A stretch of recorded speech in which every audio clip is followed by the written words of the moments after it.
Hey everyone, my name's Kate, and usually I'm coming to you from the East Side Freedom Library, but today we have two special guest readers. So I'm going to read you one book from my house. I'm in my kid Will's room, and he read a story to you a couple weeks ago with his friend Whitaker. And then you are going to get two other stories, one called Takoza Walks with the Blue Moon Girl, read to you by Tanagidan Winyan, and another one called Bowwow Powwow, written by Brenda Child and read to you by her daughter Benay. But first, I am going to read you this book, We Are the Water Protectors. And this is written by Carole Lindstrom.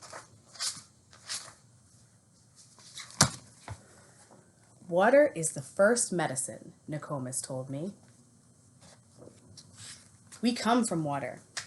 It nourished us inside our mother's body, and it nourishes us here on Mother Earth. Water is sacred, she said. We stand with our songs and our drums. We are still here. The river's rhythms run through my vein, run through my people's veins. My people talk of a black snake that will destroy the land.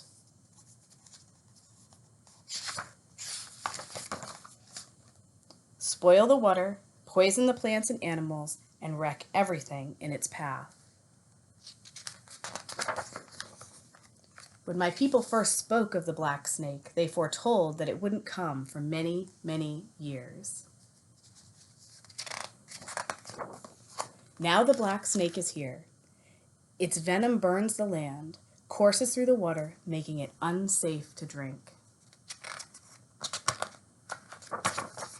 Take courage. I must keep the black snake away from my village's water. I must rally my people together.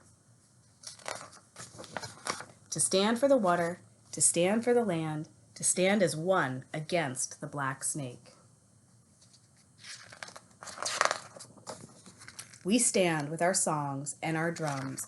We are still here. It will not be easy.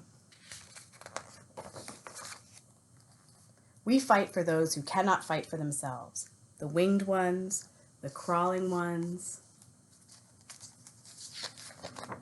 the four-legged, the two-legged, the plants, trees, rivers, and lakes. The earth.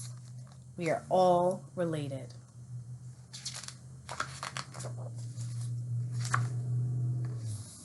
Tears like waterfalls stream down, track down my face, track down my people's face. Water has its own spirit, Nokomis told me.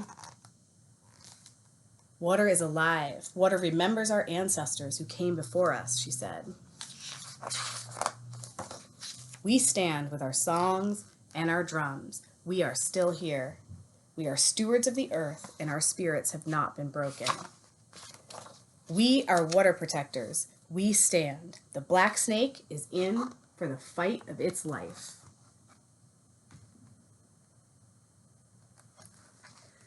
Okay, so I hope you enjoyed that story and that you enjoy the next two stories read to you that I will also be watching. Takoza Walks with the Blue Moon Girl by Perron. Illustrations by Alicia Schwab.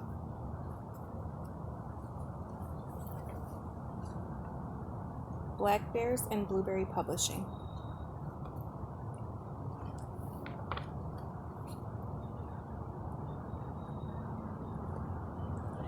Close your eyes and open your heart as we ride the wind through the cottonwood trees.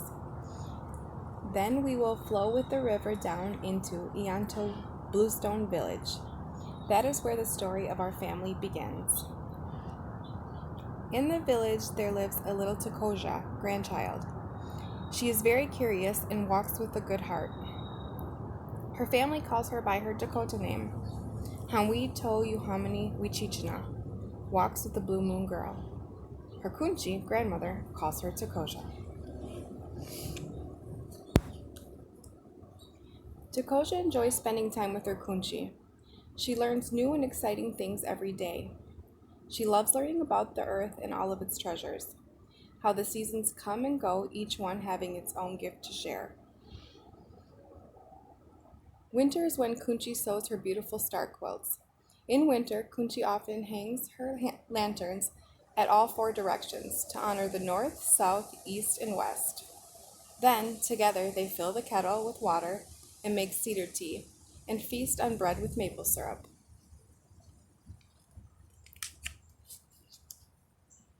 With the approach of winter, Takoza would stare out the window to catch the first glimpse of snow. Then her kunchi would start with her teachings of storytelling. Is it time? Tell me again, Kunchi, so I remember forever, Takoza would say. Kunchi replied, Takoza, it is time. Go get your quilt and crawl into bed.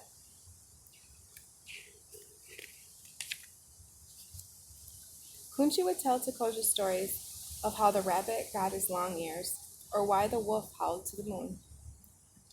These stories were an important part of the Dakota culture. Takoza cherished these stories. She also cherished the voice and ways of her kunchi. She secretly admired her kunchi's long white braided hair and the lines that hugged her soft smile. These were some of Takoja's favorite moments. Deep inside, Takoja knew they would last forever. When her kunchi shared her stories, her eyes were never cast down. They would stare into the heart of Takoja's spirit. That is why Takoja loved winters. When the white snow began to melt away, Takoja knew winter had danced his last good dance, inviting in the maiden of spring to come and create. Takoja was ready to dance and play with all the surprises Lady Spring had to share. She could hardly wait for the big Tiwahi family feast in the garden. Many years ago, Onkana, grandfather, had built Kunchi a growing space of her very own. That was a magical place.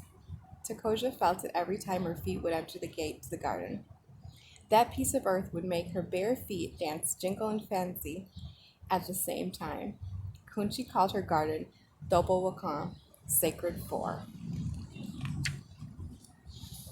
Kunchi always enjoyed the seeding time of year. All the families in the village would gather at Kunchi's garden to seed. They would all eat and laugh together as one big family. Takoja loved to laugh.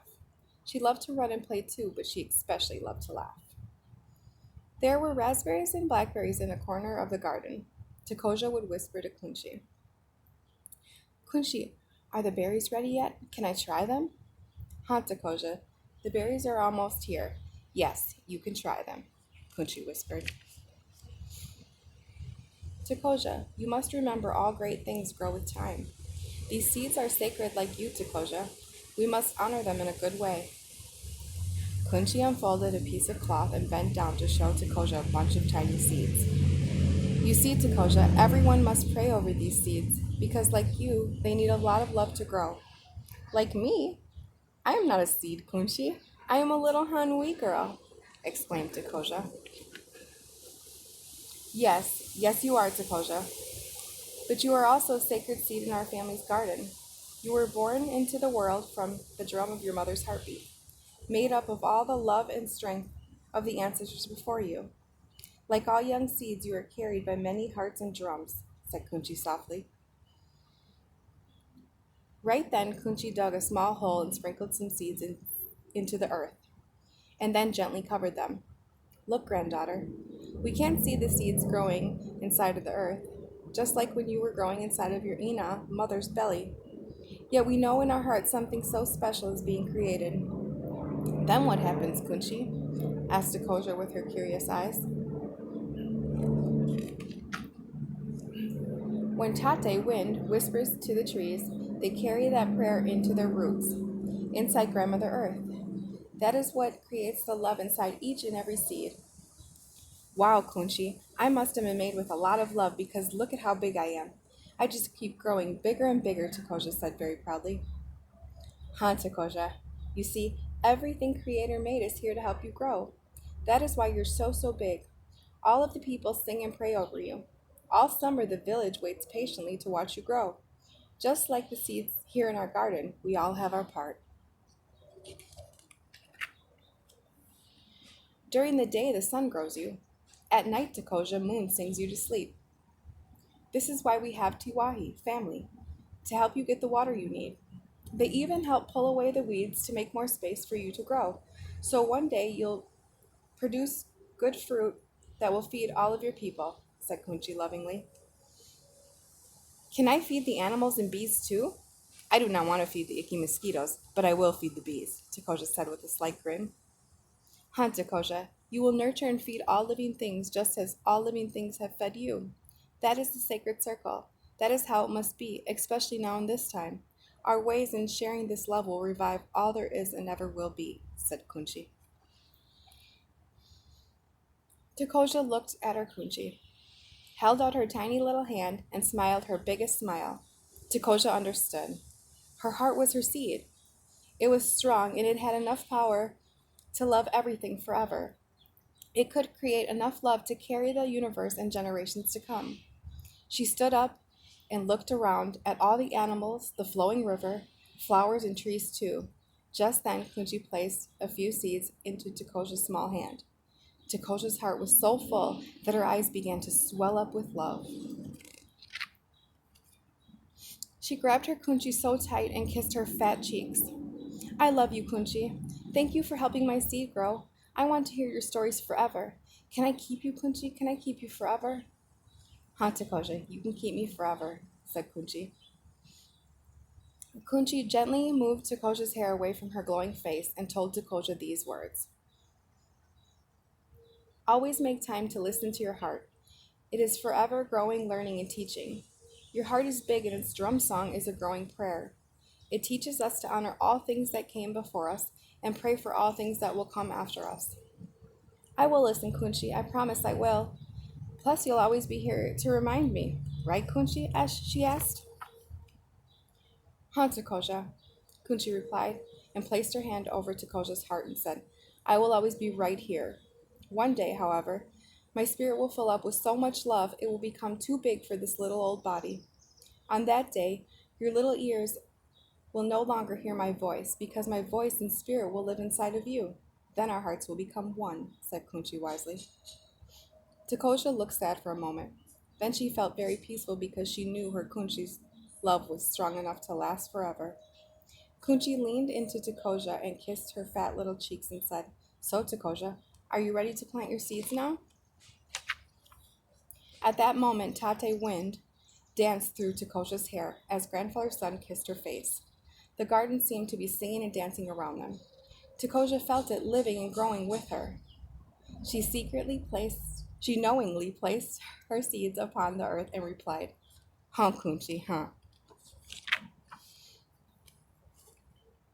Takoza, grandchild.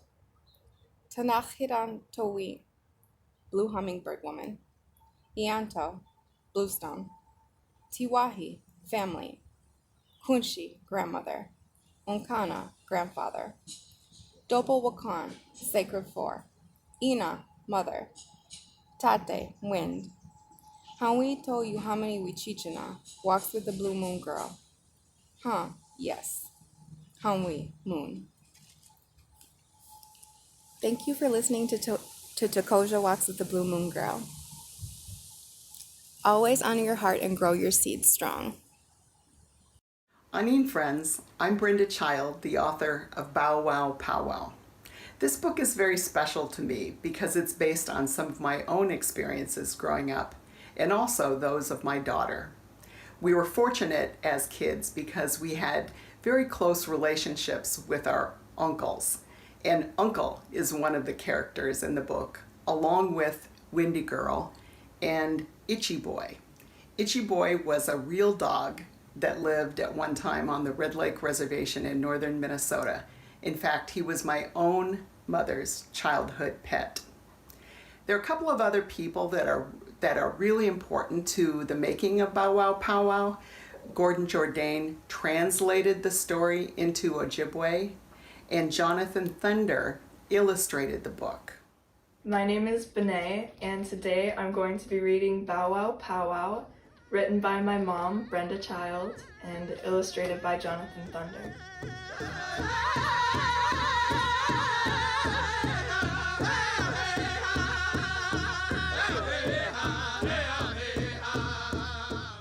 Bow wow, bow wow. When Windy Girl saw a lively puppy barking at a painted turtle down by the lake, she knew she had found a dog that could make her laugh. Itchy Boy was a good dog, curious and brave, but never quiet. He barked at rabbits, he barked at raccoons, he barked at porcupines. He even barked at mosquitoes. Itchy Boy always barked loudest when Uncle's green pickup rolled into the yard. When they went ice fishing, he barked at the fathead minnows Windy put on her line. Windy Girl and Itchy Boy knew that Uncle's pickup truck was the best place for stories. Windy especially liked to hear about the powwow. Sometimes Uncle remembered things from when he was a boy. Uncle told Windy, a long time ago, right before the powwow, dancers went from house to house singing. They always sang the same song, "We are like dogs, we are like dogs." People smiled and handed out gifts of food, maple sugar candy, and beads. The story reminded Windy of Itchy Boy. For Windy Girl and Itchy Boy, the best days of summer ended at the powwow. Windy ate popcorn and blueberry snow cones, listened to the singers, and watched the dancers. Itchy Boy and the other dogs roamed around the grounds. When a powwow is very good and people are happy to be together, singing and dancing, it sometimes lasts until late at night. Fortunately, all children and dogs love to fall asleep under the northern lights while listening to the steady heartbeat of a drum. One night, Windy had a weird and wonderful dream about a special powwow. Windy dreamed about the elders who taught her to offer tobacco to express gratitude and to dance for those unable to dance. She dreamed about the veterans in a grand entry, bearing flags and wounds from wars. She dreamed about a drum group visiting from out west. She dreamed about the traditional dancers dancing their style. She dreamed about the grass dancers treading the northern earth. She dreamed about the jingle dress dancers stepping softly to the ground.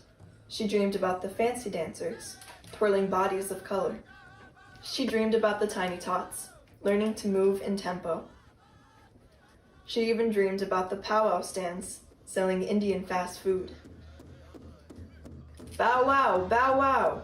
Itchy Boy's bark and the powwow announcer's voice stirred Windy awake. Last dance tonight, folks. Everyone come out into the arena.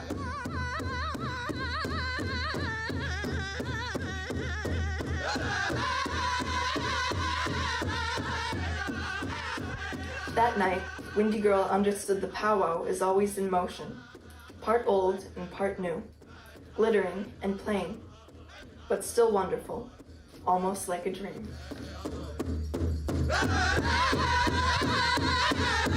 Yeah.